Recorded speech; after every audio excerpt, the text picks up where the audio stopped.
Hey, how's it going, neighbors? I'm here with another video game review. Today we will be answering the question, is Lies of P worth buying slash playing? Now, a little background information on the game. Lies of P is a Souls-like that released September 19, 2023. It's still going for full retail value at $59.99, but you can find it cheaper on G2A, and it's also available on Xbox Game Pass, and I recommend trying it and playing it there because Game Pass is $10 a month, not sponsored, but I'll get to more on that in a little bit. And before we keep going, I do want to say there are going to be minimal spoilers. I'm going to, again, keep them to a minimum as much as possible, but there's certain things that I'm going to say here and there, and some of the gameplay that you're going to be watching right now. First of all, I do want to say that this is probably the easiest Souls-like game. I don't have too much experience playing all the other ones, but, you know, Dark Souls 3, Elden Ring, they're some of the bigger ones. This would definitely be one of the easier ones. So kind of the biggest draw point to Lies of P is the fact that it's a fairy tale driven story kind of game. It's not following the story of Pinocchio, but the whole overall concept is puppets. Something's going on with the puppets. You're a puppet. You find Geppetto, which is a guy who makes all the puppets, and you know it's the whole thing. And as you play, you kind of like, you know, there's similarities between the fairy tale, and you can tell that they're directly pulling from the story. You find a cricket robot puppet thing that's called Gemini instead of Jiminy. So, you know, there's a lot of things, and I kind of like that because you can be like, oh, hey, look, Pinocchio. And coming back to what I was saying about this game being the easiest, I kind of felt like that for like 70% of the game. The beginning of the game is like incredibly easy. You kind of just like breeze through it. I want to say breeze through it. I died, you know, most bosses and stuff I beat in between 2 to 6 tries or so. So, you know, it's not too bad. Even some of the mini bosses gave me more trouble than the actual bosses, but either way, I didn't struggle too much playing through this game. And especially because I kind of neglected a bunch of mechanics and stuff, like the perfect blocking and parrying I just didn't use at all. I relied on my stamina and dodging, but unfortunately I started realizing that this game has a super tiny delay in the iframes when you dodge. So unlike Dark Souls 3 and Elden Ring, you can dodge right at the perfect moment, and you get the iframes immediately, so you can dodge everything. But it didn't feel like that in this game, and this game also incorporates this other thing where the enemy turns red, and when they turn red, they're gonna do an attack, and if you're far enough, then, like, you know, they just won't reach you and they won't hit you. But if you're in their range, you can't dodge it and you can't regular block it. You can perfect parry it, but, you know, that's a little more skill. And, you know, I was learning to time it towards the end of the game, but that's one thing. So you can't rely only on dodging in this game, unlike Dark Souls 3 and Elden Ring. And although I still agree that this game is easier than the other 2 games, the last 30%, it just starts ramping up in difficulty towards the end. And it's not impossible, it's not like super crazy, but specifically the final boss, which is actually technically considered a secret boss. Not every player will get the secret ending because there's 3 endings. I got one of the endings that you fight this secret boss, quote unquote secret. Only 2 of the 3 endings allow you to do that. But also, even if you were to get to that boss and it's giving you trouble, like, I didn't count, but I died maybe 50 times to that boss. I wouldn't compare it to Melania. Melania has been the hardest thing that I've ever fought in any game ever.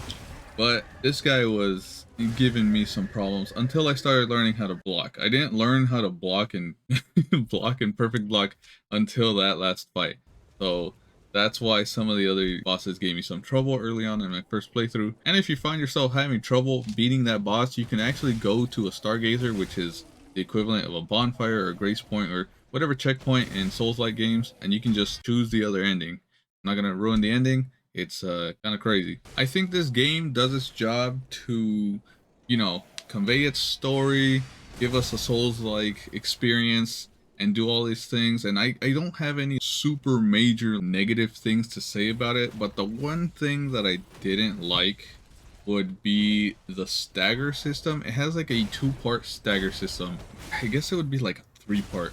Enemies can do a little mini like backstagger, and then they can also, you'll see their health turn white with like a white bar, and if you can manage to land a fully charged heavy attack, then they'll enter max stagger. I don't know how to, there's 3 levels basically, and then when you enter max stagger, then you can hit them with the fatal hit. It'll be indicated by these 3 claw marks, and then you get to do, you know, it's like a critical hit in other Souls games. But the problem is, depending on your build, like this heavily unfavors heavy builds because enemies move so often, and all Souls games are like this, where they just have erratic attack patterns and they'll just swing like crazy, and you can see their attack patterns, but they'll switch it up and then they'll jump around, and it's hard to land a fully charged heavy hit with a heavy weapon heavy build. So I would rather them remove that intermediate white border bar to trigger maximum stagger, and instead just let stagger happen when it happens, because then you see the white bar and you're just like, oh, I should probably go hit that, and then you end up taking damage, and it just, I mean, I guess, you know, it comes down to the player. Manage your resources, manage your temper, but I don't know, I didn't like the mechanic very much. But what I do like is the way it's set up and the way it progresses. This is a really good introduction for Souls-like players. Like, if you've never played any of the other ones, this one's good specifically because it helps you navigate, because it's super linear. Dark Souls 3 is also linear. Elden Ring, I think, is the only open world. But when you find certain items, or you have to talk to a specific person or do something, whether it be part of the story or like a key item that you found along the way, they'll have a little icon telling you where you should go and from what point onwards you will find the thing. Now, it's not going to give you in-game directional input or anything, but it helps you find the general area, so you're not spending forever just trying to remember where you were supposed to go, what you were supposed to do. So I think that helps for somebody who's getting into the Souls-like genre. Now, for the question of the day, should you play and or buy Lies of P? I personally would say that this game is worth a play through, but only for people who are into the Souls-like genre. Then this one's a good variation. Now, it's not going to be as challenging again as some of the other games that are out from, you know, From Software games, but this will kind of, you know, it's a new take. There's different weapon system, there's, you know, different items. For the most part, you'll understand how to play because it plays and looks almost exactly like other Souls-like games, but it doesn't feel like a cut and paste from a different game. You know, it is new, it's refreshing, it's good to play. But on top of that, even if you are a fan of the genre, I personally wouldn't pay the $60. It's a good game, but like the first half of the game kind of feels lacking. The last half of the game is when you start to see more of the story pickup.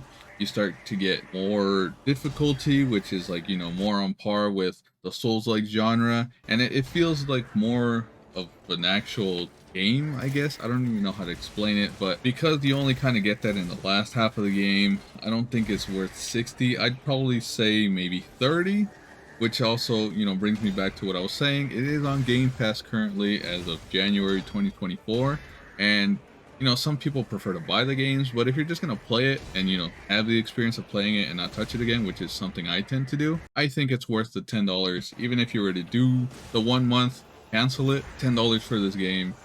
You know, in a month you can get 2-3 playthroughs if you really wanted to, but I don't even think I'll do the second.